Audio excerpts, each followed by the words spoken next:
Yakaladığım benim.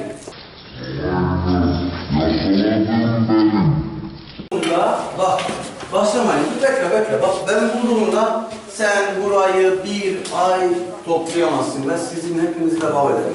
Tamam, pusula bende değil. Pusula Nerede? Kim alır? Boş. Pusulayı ver. Yok, ben yav deme. Hiçbir şey söyleme. Pusula boş gelmez. Pusulayı bana ver.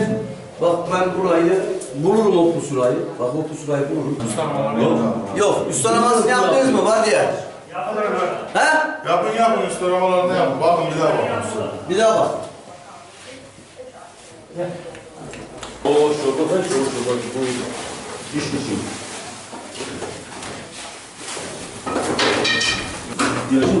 Ya sen Neyi? gel yukarı. Gel yukarı. Sen yukarıda bekle.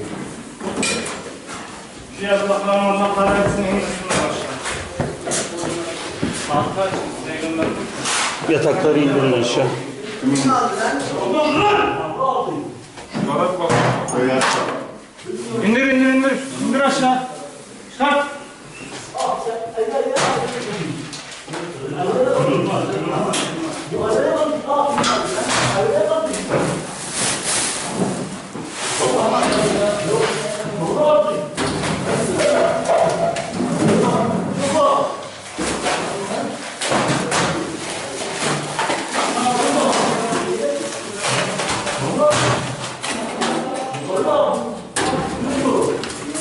Önce bir geldi. Eskidir, eski. Eski.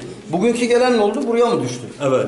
nerede? Burada nerede? Hani? Ya Nuhur aldı. Kim aldı? Ya deme. Bilmem kim aldı. Ya deme. Aldı. Bu nerede oğlum? Hani bu kadar kolay Bilmem ki sen söyle. Ben kimse... Ben ona biri var mı ya? Şu ayakkabıların şeye baksana.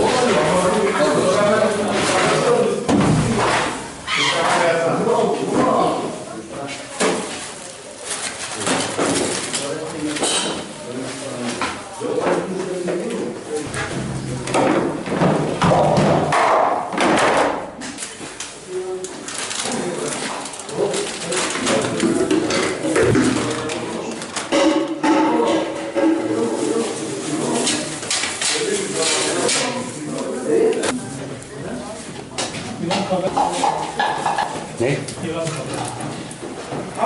Tamam çık. Tamam çık. Gerek yok çık. Gel lan. En son yatağı da dışarıya çıkart. Geliyor. Geliyor. Tamam mı?